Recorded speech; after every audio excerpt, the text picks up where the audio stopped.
لَتُبْلَؤُنَّ فِي أَمْوَالِكُمْ وَأَنفُسِكُمْ وَلَتَسْمَعُنَّ مِنَ الَّذِينَ أُوتُوا الْكِتَابَ مِنْ قَبْلِكُمْ وَمِنَ الَّذِينَ أَشْرَكُوا أَذًى كَثِيرًا وَإِن تَصْبِرُوا وَتَتَّقُوا فَإِنَّ ذَلِكَ مِنْ عَزْمِ الْأُمُورِ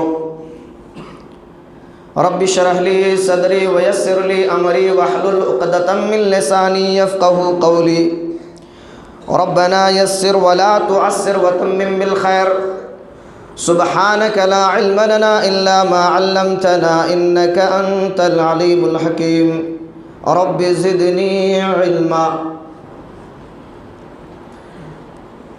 اللهم أرنا الحق حقه وارزقنا اتباعه وَأَرِنَا الْبَاطِلَ بَاطِلًا وَارْزُقْنَا اجْتِنَابَهُ آمین۔ تمام قسم کی تعریف، بڑائی، بزرگی، حمد و ثنا، کبریائی اللہ رب العالمین کے لیے لائق و مناسب ہے۔ میں اللہ رب العالمین کا شکر گزار ہوں کہ اس نے مجھے آپ کے سامنے کچھ بیان کرنے کا موقع عنایت فرمایا۔ اللہ تعالیٰ سے دعا کرتے ہیں کہ اللہ تعالیٰ ہم سب کی حاضری کو قبول فرمائے۔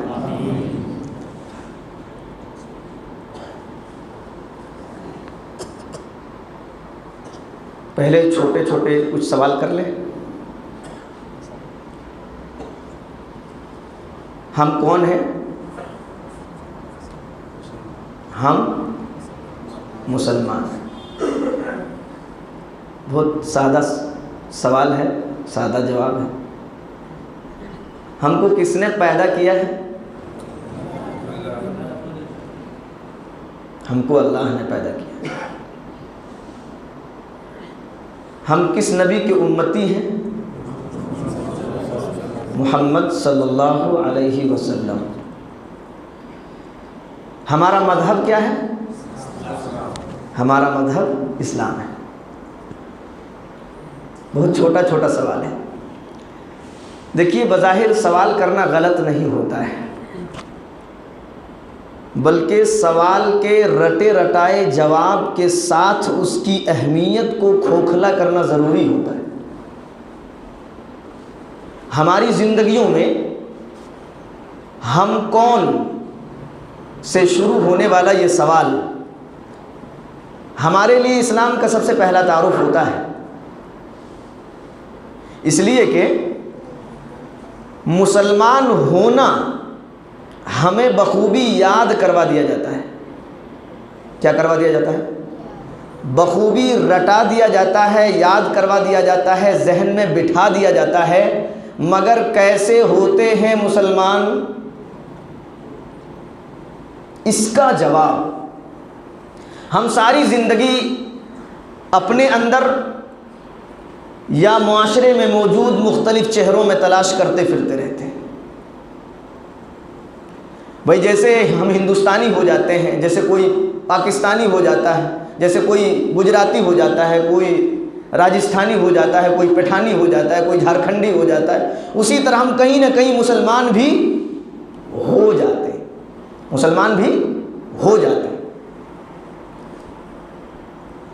تو پلیٹ میں رکھ کر کے پیش کیا گیا یہ اسلام ہمارے لیے یا ہماری زندگیوں میں بس چند عبادات، کچھ عقائد اور رسومات کی حد تک محدود رہتا ہے، جس کو ہم بڑی عقیدت مندی کے ساتھ مذہب کا نام دیتے ہیں۔ پھر جیسے جیسے ہماری عمر میں پختگی آتی ہے، ہماری سوچ میں پختگی آتی ہے، مذہب کی سمجھ بوجھ ویسی کی ویسی یتیم رہتی ہے، اس کی پرورش میں کوئی خاص محنت نہیں کی جاتی۔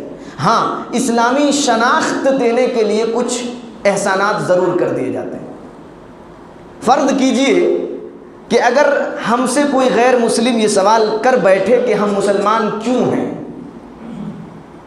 کیا اس آسان سے سوال کا جواب ہے ہمارے پاس؟ شاید نہیں ہے۔ اور اس نہیں کی بنیادی وجہ یہ ہے کہ یہ سوال نہ تو کبھی ہم سے پوچھا گیا، نہ سوال کی اہمیت بتائی گئی، نہ اس سوال کو رٹایا گیا۔ اس لیے آج بہت دیانتداری کے ساتھ ہمیں خود سے یہ سوال پوچھنے کی ضرورت ہے کہ ہم مسلمان کیوں ہیں؟ ہمارے پاس اگر کوئی جواب ہے تو سیدھا سیدھا جواب ہم لوگ دیتے ہیں. عام مسلمانوں کی بات کرتا ہوں میں. عام مسلمانوں کی زبان میں جو جواب ہے وہ یہ کہ ہم کلمہ پڑھتے ہیں, ہم 5 وقت نماز اپنی مرضی کے مطابق پڑھ لیتے ہیں, ہمارا ختنہ ہوا ہے, ہم سور نہیں کھاتے, ہم بڑے کا کھاتے ہیں, اور ہم جشن جو ہے میلاد مناتے ہیں, تعزیہ مناتے ہیں وغیرہ وغیرہ. بتائیے اس سوال کے جواب کو سن کر کے یا اس جواب کو سن کر کے کوئی غیر مسلم اسلام کی طرف راغب ہو سکتا ہے کیا؟ اور مزے کی بات یہ ہے کہ یہی سوال ایک نو مسلم خاتون جو کہ فرانسیسی خاتون ہے, غالباً اس کا نام سلوی فوزی ہے, اس سے یہ سوال کیا گیا تو اس نے یہ جواب دیا کہ اسلام میں مجھے ایسی طرز زندگی ملی ہے جس کے اندر یا جس کے پاس ہر سوال کا جواب ہے, جو انسان کو ہر طرح سے رہنمائی کرتا ہے. ہمیشہ گویا کہ وہ اسلام ایسی چیز ہے جو انسان کی فطرت سے ہم آہنگ ہے. اس کے کھانے پینے کے طور طریقے, کپڑے پہننے کے طور طریقے, روزمرہ کے کام کاج, یہ ساری چیزیں ایسی ہیں, رشتہ داری اور شادی بیاہ, ان تمام چیزوں میں اسلام انسان کی رہنمائی کرتا ہے. لہذا اس میں کوئی حیران کن بات نہیں ہے کہ جو بھی اسلام کو مانتا ہے وہ اپنے آپ کو بالکل محفوظ اور مطمئن محسوس کرتا ہے, اور یہ میرے لیے سب سے زیادہ اہم نقطہ ہے. بتائیے, یہ ان کا جواب ہے, ایک نو مسلم کا جواب ہے, اور یہ ہمارا جواب ہے. ہمارے جواب میں اور ان کے جواب میں کچھ فرق محسوس ہوتا ہے آپ کو؟ اور یہ فرق کیوں ہے؟ یہ فرق اس لیے ہے کہ اس نو مسلم کو معلوم ہے کہ ہم مسلمان کیوں ہیں. وہ ہماری طرح رسمی مسلمان نہیں ہے, رسومات کو دیکھ کر کے وہ جو ہے ایمان نہیں لائے. ہماری طرح وہ خالی نہیں ہے, بلکہ وہ ایک ایسے اسلام کی نمائندگی کر رہی ہے جو حقیقت میں اس کی زندگی میں ایک دین کی حیثیت سے حاوی ہے, داخل ہے. اور ہماری اس اسلامی سمجھ کی یتیم ہونے کی بنیادی وجہ یہ ہے کہ ہم اسلامی تعلیمات سے مکمل طور پر ناواقف ہیں, مکمل طور پر ناواقف. اس لیے یہ حقیقت بتا رہا ہوں میں, یہ مسلمانوں کی حقیقت ہے, فیکٹ بات ہے. تو مسلمانوں کے حالات کے اوپر اگر ہم جو ہے گفتگو کریں تو اس حالت کو چھیڑنے سے پہلے ایک اور بات میں آپ کے سامنے رکھنا چاہتا ہوں. دیکھیے سورہ نحل کی آیت ہے, اللہ رب العالمین ارشاد فرماتا ہے وَضَرَبَ اللَّهُ مَثَلًا قَرْيَةً كَانَتْ آمِنَةً مُطْمَئِنَّةً يَأْتِيهَا رِزْقُهَا رَغَدًا مِنْ كُلِّ مَكَانٍ فَكَفَرَتْ بِأَنْعُمِ اللَّهِ فَأَذَاقَهَا اللَّهُ لِبَاسَ الْجُوعِ وَالْخَوْفِ بِمَا كَانُوا يَصْنَعُونَ. یہ سورہ نحل کی آیت ہے. اللہ رب العالمین اس آیت کریمہ کے اندر ایک بستی کی مثال امت کے سامنے بیان فرماتا ہے. غالباً تمام مفسرین کرام کے نزدیک اس بستی سے مراد مکۃ المکرمہ رسول کریم صلی اللہ علیہ وسلم کی بعثت کے وقت کا تھا. لیکن کوئی بھی آیت کسی کے لیے بھی نازل ہوئی ہو, کسی قوم کے لیے نازل ہوئی ہو, کسی آدمی کے لیے نازل ہوئی ہو, کسی شخص کے لیے نازل ہوئی ہو, اس کا حکم قیامت تک آنے والے تمام کے تمام لوگوں کے لیے عام ہوتا ہے کہ جس کے اوپر بھی وہ بات صادق آئے گی وہ آیت اس کے لیے ہوگی. سمجھ میں بات آ رہی ہے نا؟ تو اللہ تعالیٰ فرماتا ہے وَضَرَبَ اللَّهُ مَثَلًا قَرْيَةً كَانَتْ آمِنَةً مُطْمَئِنَّةً. اللہ ایک بستی کی مثال بیان فرماتا ہے. کانت آمنۃ مطمئنہ, جو بستی مامون تھی, مطمئن تھی, کسی قسم کا کوئی خوف اور خطرہ اس بستی کے لوگوں کو نہیں تھا. یاتیہا رزقہا رغدا من کل مکان. ایک ایک لفظ پر غور کیجیے گا اور اس کے بعد اپنے ملک کے حالات کا بھی جائزہ لیجئے گا، اس کے بعد آپ کو پتہ چلے گا کہ کچھ نہ کچھ ہمارے ملک کے حالات سے اس آیت کا ضرور تعلق ہے۔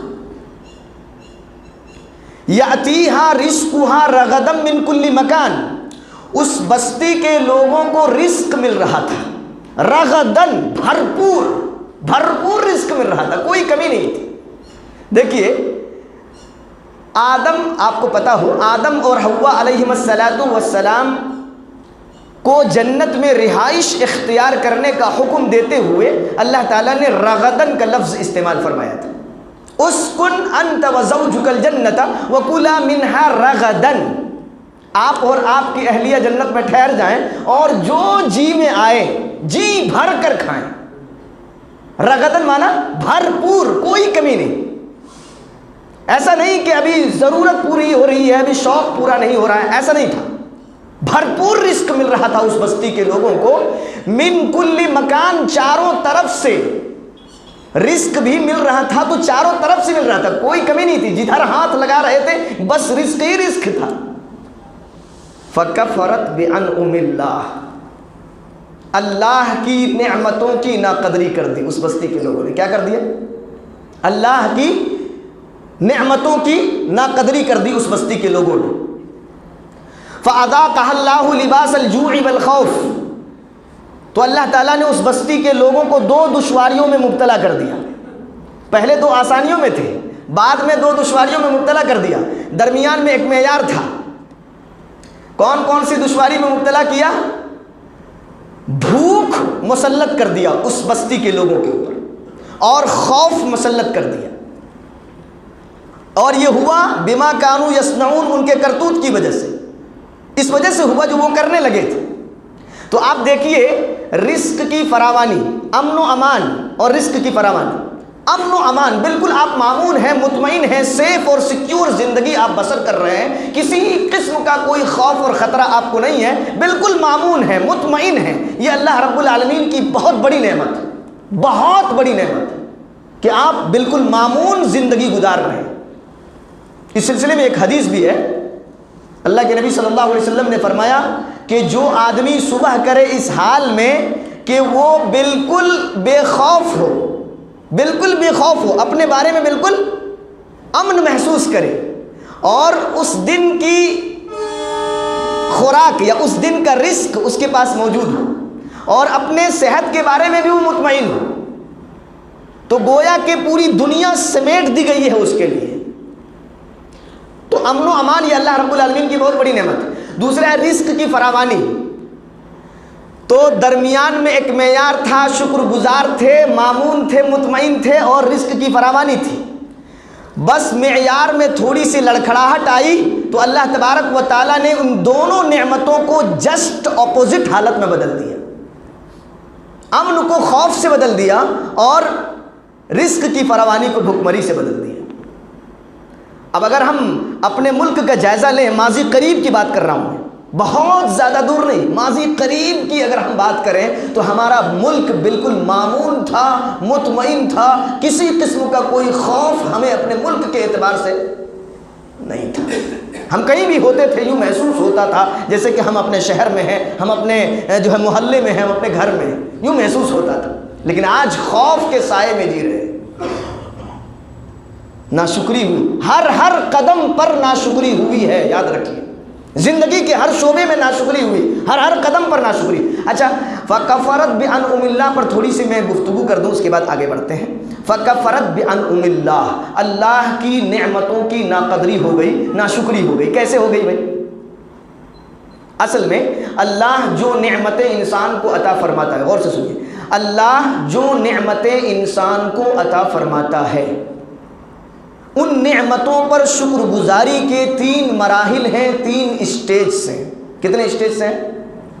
3 اسٹیج سے۔ میں اللہ رب العالمین کا شکر گزار بندہ بننا چاہتا ہوں، اس کے 3 مراحل ہیں، 3 اسٹیج سے ہیں۔ تینوں کو میں آپ کے سامنے رکھنا چاہ رہا ہوں، اس کے بعد آپ خود فیصلہ کیجئے اور موجودہ حالات کو دیکھیے تو آپ کو اندازہ ہوگا کہ ہر قدم پر حقیقت میں اللہ کی نعمتوں کی ناقدری ہوئی ہے، اور ہم اسی ناقدری کا نتیجہ ہے جو جھیل رہے ہیں۔ سب سے پہلا اسٹیج دیکھیے، اللہ نے فرمایا، سورہ نحل کی آیت ہے، وما بکم من نعمت فمن اللہ، جو نعمتیں آپ کے پاس ہیں، جو نعمتیں تمہارے پاس ہیں، وہ خالص اللہ رب العالمین کی طرف سے۔ کس کی طرف سے؟ خالص اللہ رب العالمین کی طرف سے ہیں۔ نعمتوں کو ہم سب سے پہلے کس کی طرف سے سمجھیں؟ کس کی طرف سے ہیں؟ اللہ رب العالمین کی طرف سے ہیں۔ یہ نعمتوں پر شکر گزاری کا سب سے پہلا مرحلہ ہے کہ ہم نعمتوں کو اللہ کی طرف سے سمجھیں۔ لیکن یقین مانیے، اگر ہم اپنے معاشرے کا جائزہ لیں تو ہر آدمی اپنی کامیابی کے پیچھے اپنی صلاحیت، اپنی قابلیت، اپنی پہنچ، اپنا سورس، اپنے فلاں چیز کو تانے دے رہا ہے۔ کوئی بھی آدمی اپنی کامیابی کا راز اور سبب اللہ رب العالمین کو ماننے کے لیے تیار ہے۔ میں نے یہ ڈگری حاصل کی، میں اس طرح کامیاب ہوا، میرے اندر اتنی بڑی پہنچ ہے، میں آج اس مقام پر ہوں، میرے اندر اتنی کوالٹیز ہے، میں آج اس مقام پر ہوں، میرے اندر اتنی خوبیاں ہیں، میں آج یہاں پر موجود ہوں۔ کوئی بھی آدمی نعمتوں کا کوئی تعلق اللہ رب العالمین سے بیان نہیں کرتا ہے تو شکر گزاری کے باقی مرحلوں کا تصور کیسے آئے گا؟ جب نعمتوں کو ہم اللہ رب العالمین کی طرف سے سمجھیں گے ہی نہیں تو شکر گزاری کے باقی مرحلوں کا تصور ذہن میں نہیں آ سکتا ہے۔ اور یاد رکھیے، یہ پہلا مرحلہ ایمان سے متعلق ہے۔ اگر آپ نعمتوں کو اللہ کی طرف سے نہیں سمجھتے ہیں تو آپ کے ایمان میں کمی ہے۔ وما بکم من نعمت فمن اللہ، جو بھی نعمتیں آپ کے پاس ہیں وہ خالص اللہ رب العالمین کی طرف سے ہیں۔ یاد رکھیے اس بات کو۔ اور دوسرا مرحلہ کیا ہے؟ اللہ نے فرمایا وَأَمَّا بِنِعْمَةِ رَبِّكَ فَحَدِّثْ، جو نعمتیں اللہ نے عطا فرمائی ہیں، میں بہت شارٹ میں بیان کر رہا ہوں، جو نعمتیں اللہ نے عطا فرمائی ہیں ان نعمتوں پر اللہ رب العالمین کا زبانی شکریہ ادا کیجیے۔ اللہ نے یہاں پر بیان فرمایا وَأَمَّا بِنِعْمَةِ رَبِّكَ فَحَدِّثْ، بہرحال آپ اپنے رب کی نعمتوں کا چرچا کیا کریں، آپ اپنے رب کی نعمتوں کا تذکرہ کیا کریں۔ مفسرین اکرام نے یہاں پر یہ بتایا کہ نعمتوں پر زبانی شکر کرنا مراد ہے یہاں پر۔ تو جب پہلا مرحلہ ذہن میں نہ آئے، تصور میں نہ آئے، تو زبانی شکر گزاری کے معاملے بہت کم ہی دیکھنے کو ملتے ہیں۔ اور سب سے آخری مرحلہ، سب سے ضروری، سب سے امپورٹنٹ اور سب سے اہم مرحلہ وہ تیسرا ہے، وہاں یہ ہے کہ جو نعمتیں اللہ رب العالمین ہمیں عطا فرماتا ہے ان نعمتوں کو خالص اللہ رب العالمین کی اللہ رب العالمین کی رضا کے لیے استعمال کرنا۔ جو نعمتیں اللہ نے ہمیں دی ہیں ان نعمتوں کو خالص اللہ رب العالمین کی رضا کے لیے استعمال کرنا، یہ نعمتوں پر شکر گزاری کا آخری، سب سے ضروری، سب سے امپورٹنٹ اور اہم مرحلہ ہے۔ اور یقین مانیے ہمارے معاشرے میں جس چیز کی سب سے زیادہ کمی دیکھی گئی ہے وہ اسی مرحلے میں دیکھی گئی ہے۔ آپ کو میں صرف محسوس کرانے کی کوشش کر رہا ہوں، موجودہ دور میں جن مسلمانوں کے ہاتھوں میں مال و دولت آئی ہے، کیا ان مسلمانوں نے اپنی دولت کو، اپنے مال کو اللہ کو ناراض کرنے والے راستوں پر خرچ نہیں کیا ہے؟ بھائی یہ کیسی شکر گزاری ہے؟ شادی بیاہ میں خرچ کرنے کا جو ٹرینڈ بڑھا ہے آپ تصور نہیں کر سکتے۔ سجنے دھجنے کے نام پر لاکھوں روپیہ اڑا، پورے خاندان کو سجا دینا، صرف میرج ہال کو بک کرنے کے لیے لاکھوں روپیہ اڑا دینا، جس کا دوسرے دن کوئی مطلب نہیں رہ جاتا۔ اللہ نے نعمتیں دی ہیں تو اس کا ایسا استعمال کیا جائے گا۔ تو ہر قدم پر ناشکری ہوئی ہے، جس کی وجہ سے ہم یہ حالات کو جھیل رہے ہیں۔ اللہ رب العالمین، دیکھیے ہم معمون تھے، مطمئن تھے، اور دھیرے دھیرے مسلمانوں کے حالات درست ہوتے جا رہے تھے، لیکن آج خوف کے سائے میں جی رہے ہیں اور رزق کی تنگی بھی دھیرے دھیرے ہو گئی ہے۔ تو یہ بھی ایک کمی ہے مسلمانوں کی، ہر قدم پر شکر گزاری کی کمی، ہر قدم پر ناشکری ہوئی ہے۔ تو اب آئیے ہم مسلمانوں کے حالت زار کے اوپر لے چلتے ہیں کہ یہ بھی ایک حالت زاری ہے۔ مسلمان دیکھیے کتنی بھی نعمتیں اس کو مل جائے اس کا پیٹ نہیں بھرتا، اس کا پیٹ نہیں بھرتا ہے، حال میں مزید کا رٹا لگائے رہتا ہے۔ تو مسلمانوں کی حالت زار بڑا خوبصورت موضوع ہے یہ۔ مختصر وقت میں چاہتا ہوں کہ اس پر روشنی ڈال سکوں، دیکھیے آج مسلمانان عالم بالخصوص مسلمانان ہند کی جو زندگیاں ہیں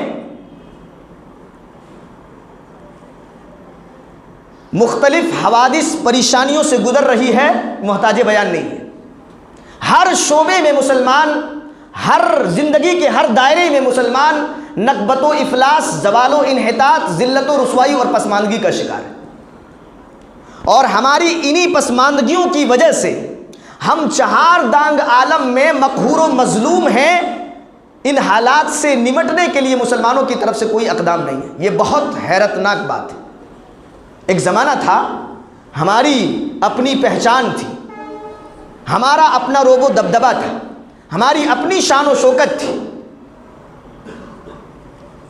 کیا کس قدر ہم عروج پر تھے، کیا شان و شوکت تھی، کیا عظمت و سطوت تھی، اللہ سب کچھ ختم ہو گیا، اور اب چاروں طرف بس پستی ہی پستی، ذلت ہی ذلت، اور جو ہے رسوائی ہی رسوائی، افسوس ہی افسوس۔ ہر میدان میں، ہر شعبے میں مسلمان پسماندگی اور ذلت و رسوائی کا شکار ہے۔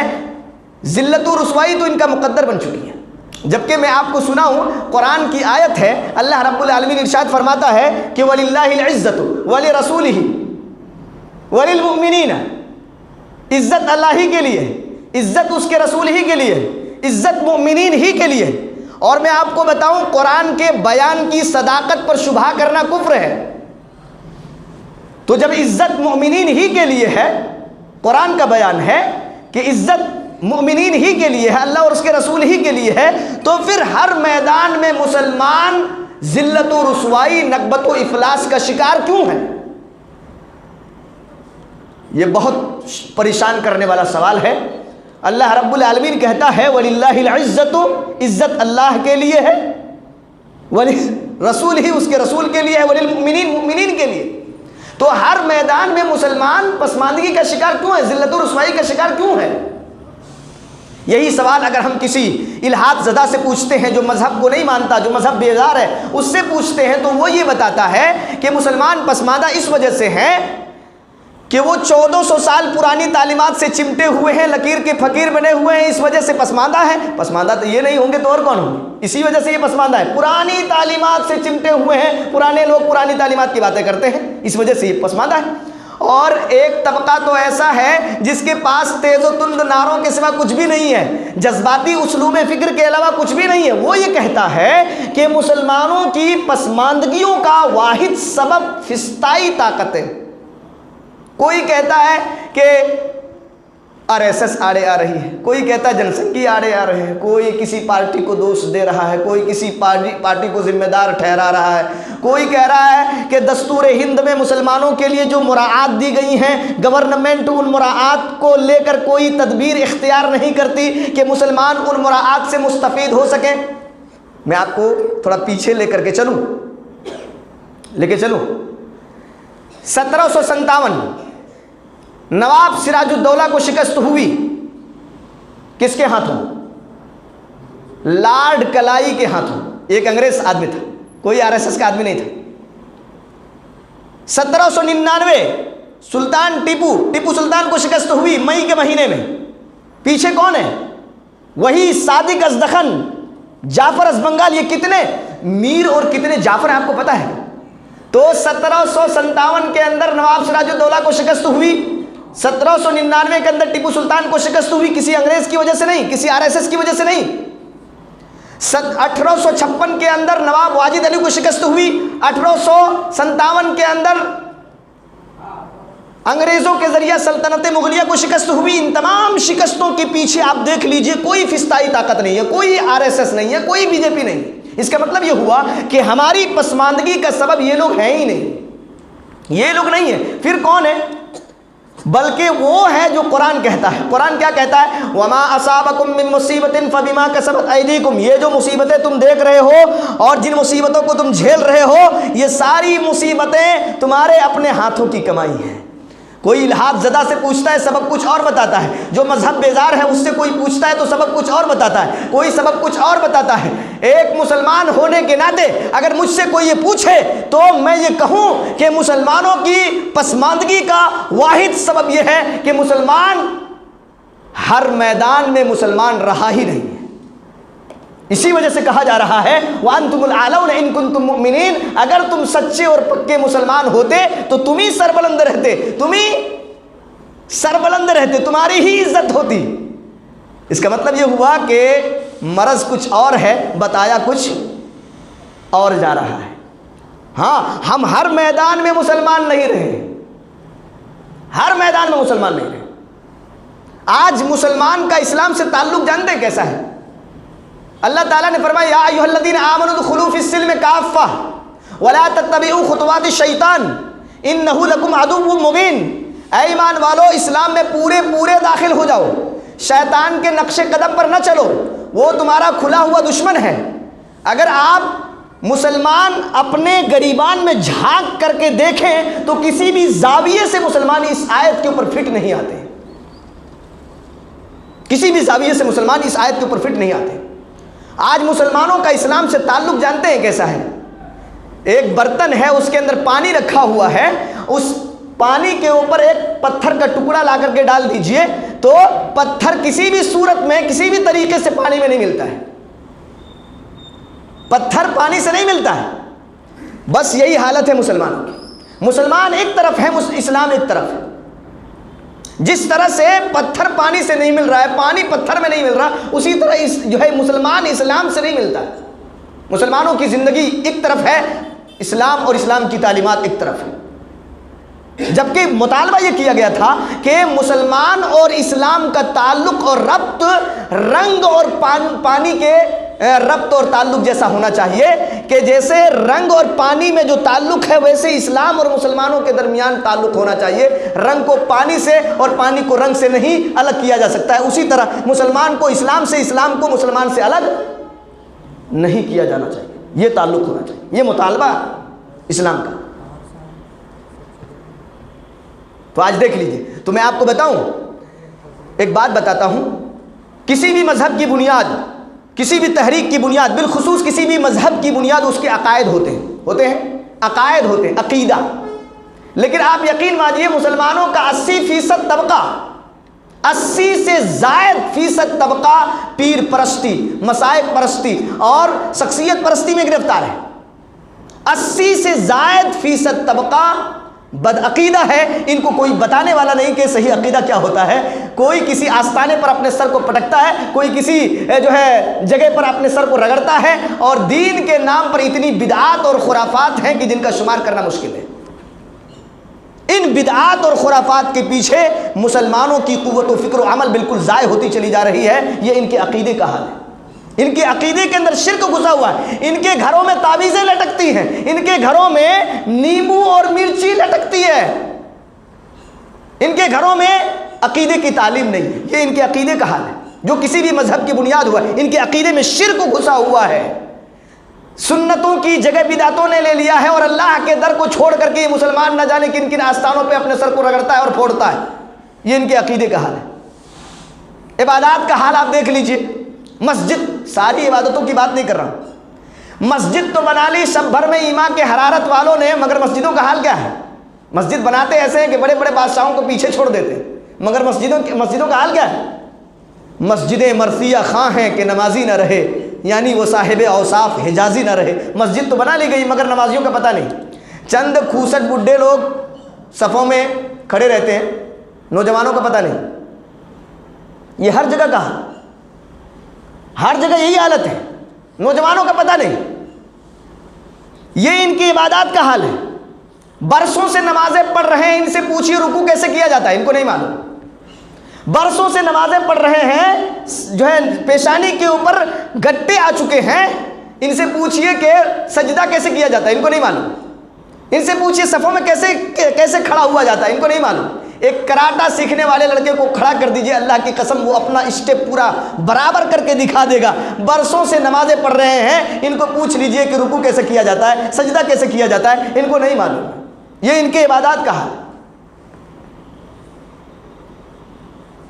نماز اپنی مرضی سے پڑھ رہے ہیں، جبکہ اللہ کے نبی صلی اللہ علیہ وسلم نے فرمایا من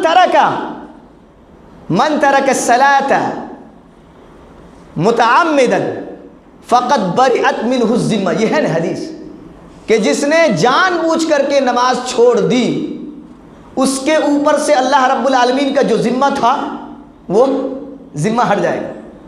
اللہ رب العالمین کا ذمہ تھا نا امن و امان میں رکھنے کا، بحفاظت رکھنے کا، وہ ذمہ ہٹ جائے گا۔